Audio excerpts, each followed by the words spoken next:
The Kenya Union of Nurses is now asking the government to intervene fast and forestall a total collapse of the health sector. Nurses say they are now shouldering the larger burden of the healthcare system following the huge gap left by the doctors and clinicians who are now on strike. On their part, they say they have been stretched. This comes as doctors say they will not obey the court order by Justice Onganya suspending the strike, and they will only go back to work when all their demands have been met.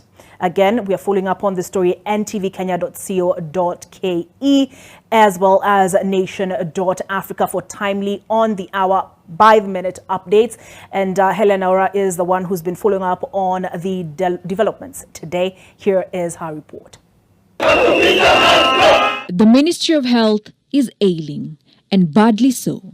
Nurses have protested the heavy load they have to carry in the absence of doctors and clinical officers. We cannot work without doctors, and doctors cannot work without nurses. And therefore, what I can tell you, the only institution functioning today in Kenya is a dispensary. Despite the court issuing an order to suspend the ongoing doctor strike, the Kenya Medical Practitioners, Pharmacists and Dentists Union says they will not relent. None of our doctors is going back to work until the government ends its end of the strike. We were never on strike in the first place. We were never, ever on strike in the first place. We were looking for the government. And you can see they are all helter-skelter. Now, the heat seems to be on the Cabinet Secretary Susan Nahumicha, who is currently being accused harboring no intention of resolving the crisis in the Ministry of Health. Na hii maneno ambayo ati madaktari watafutwa waandikwe wengine.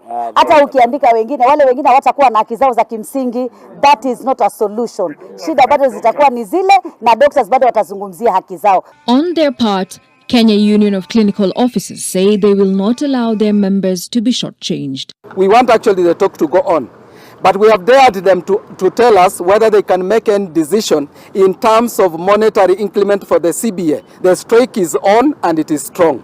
Health Cabinet Secretary Susan Nahumicha has a lot on her plate, without a doubt. Nonetheless, millions of Kenyans look up to her to resolve their medical predicament once and for all. Helen Aura, NTV.